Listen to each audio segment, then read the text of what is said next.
Pinuntahan namin ang isa sa mga proyekto na binanggit ni Alcantara. Ang construction of flood mitigation structure with pumping station and floodgate at Barangay Santo Rosario Creek Phase 3 sa Malolos, Bulacan na nagkakahalaga ng 40 million pesos. Nakipag-ugnayan kami sa barangay para hanapin ang proyekto. Pero ayon sa kapitan ng barangay, meron po kasi kung dalawang hindi makita, kaya natusan ko po yung aking sekretarya na magsadya sa DPWH at sila na magturo sa amin kung nasaan yung project. Kasi para hanapin namin na hindi naman namin makikita, pagdating ng aking sekretarya, tinatakan nila ng suspended.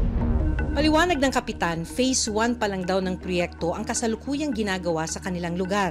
Sa dokumentong nakuha ng reporter's notebook mula sa DPWH, August 2024 ang notice to proceed ng flood control project sa Santo Rosario. Pero nang puntahan namin, halos pundasyon pa lang ang nasisimulan sa proyekto kahit mahigit 1 taon na mula ng simula nito.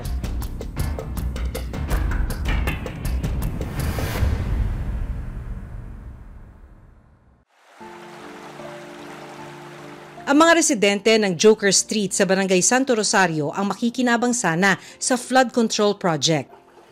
Hindi na raw kasi humuhupa ang tubig sa kanilang eskinita, lalo na tuwing tag-ulan. Nabutan naming papasok ang estudyanteng si Jean, pero bago makarating sa kalsada, ito ang kailangan niyang pagdaanan. Araw-araw lang din po ganyan, puro baha po. Paminsan po napakalalim. Masakit po kasi di po nagagawa po na maayos yung daan para po mawalan din po ng baha. Marami din po kasi nahirapan din. Ang ilang residente na abutan naming naglilimas ng tubig sa loob ng kanilang mga bahay. Di ka po makapaghanap buhay na ayos dahil nga laging baha. May gusto kang gawin, di mo magawa. Kasi paano ka gagawa, may tubig lagi. Kaya po nakakasama ng loob. Kasi kami po nagdudusa. Sila po ang nakikinabang. Sila ang umihiga sa salapi. Kami ba lagi ba ang hinihigaan namin? Ang proyekto sa Malolos malinaw na unfinished o hindi tapos. Itinanggi naman ni Senator Estrada ang mga akusasyon laban sa kanya. I am confident that I have not committed any illegal act. Let us settle this once and for all and show the public who is telling the truth.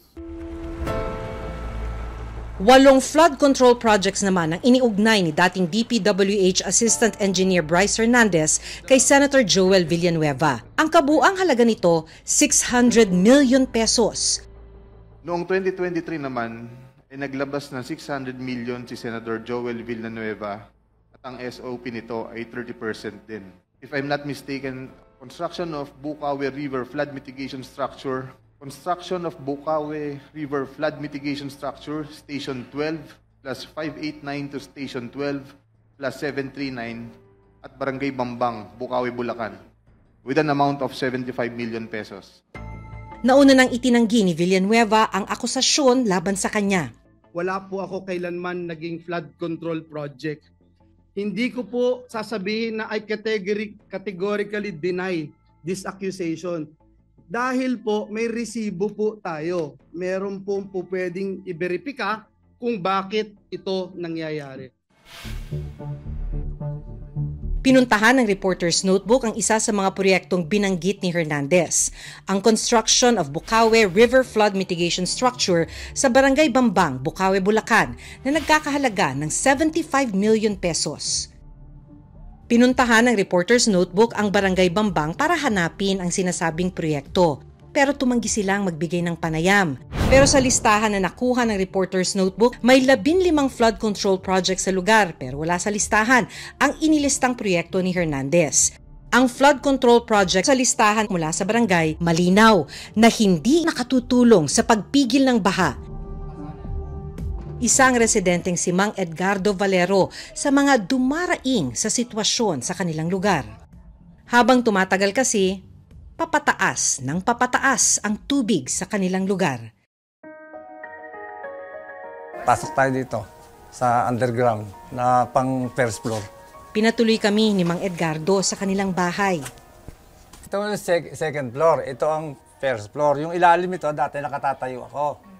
Ngayon wala na. Siguro mga 2 inches na lang ang natira. Ito na lang yung ilalim, oo. So, ganun lumbog na lahat na, wala na. Hala, paano gawin natin? Di adjust ka ng adjust. Taas ka ng taas. Kung kaya mo ng bulsa mo, kung hindi. Di pahinog ka na, maglilimas ka ng tubig. 2 congressman ang pinangalanan ni Alcantara sa kanyang affidavit na umano'y nakakuha ng porsyento sa mga proyekto.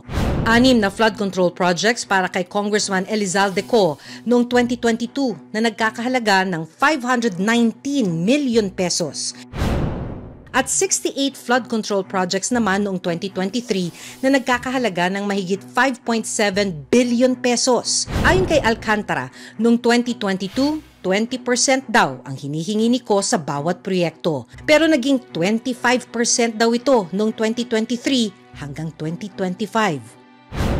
9 na flood control projects naman ang nasa affidavit ni Alcantara na para naman daw kay Congresswoman Mary Mitzi Mitch Kahayon Uy na nagkakahalaga ng 411 million pesos. Pero pareho nilang itinanggi ang akusasyon ni Alcantara.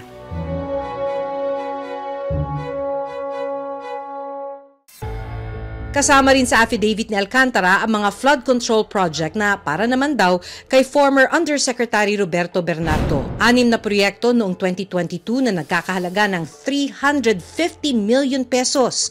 Ang kasunduan ay 25% para sa proponent. Ang proyekto ayon kay Yusek Bernardo, ang kabuuan ng mga proyektong naibaba ni Yusek Bernardo sa aking DO ay nagkakahalaga ng 350 million. 12 proyekto noong 2023 na nagkakahalaga naman ng 450 million pesos at 4 pang proyekto na nagkakahalaga ng 260 million pesos. Sa mga nakalipas na linggo, nag-inspeksyon ng Independent Commission for Infrastructure o ICI ng mga flood control projects sa Metro Manila at iba't ibang probinsya. Ganun din. Dinagad-dinangagos. This is a joke. Base pa lang sa observation namin ni Mayor Benji, mukhang napaka-substandard nito. Hindi nga to ghost, pero kita mo naman, isang taon nga, sira kagad. Di ba? Ay, paano naman? Maawa naman kayo sa mga tao nakatira dito. Di ba? Buhay yung pinag-uusapan natin dito. Yung sheet pile na binabaon, tinatamaan yung sa ilalim, kaya minsan magre-realign ulit. Pero ibig sabihin nga, may problema. Either may problema yung methodology nyo o may problema yung design. This is about 131 flood control projects. And probably kikita namin kung ilan ang nagkakaroon ng problema. Grabe! Dapat kayo, ang iniisip nyo, paano nyo papaganahin yung buo? Kasi nung 2020, diniliver to, buo eh. Binayaran nyo, buo eh. Dapat gumagana eh. 5 years na hindi gumagana eh. Tapos ngayon, papachi-pachiin nyo na naman. Inirekomenda naman ng National Bureau of Investigation o NBI na sampahan ng mga kasong indirect bribery at malversation of public funds sina dating DPWH Engineer Henry Alcantara, Senator Jinggoy Estrada, Senator Joel Villanueva, Congressman Elizalde Co, former Caloocan 2nd District Representative Mitch Kahayon Uy at former DPWH Undersecretary Roberto Bernardo.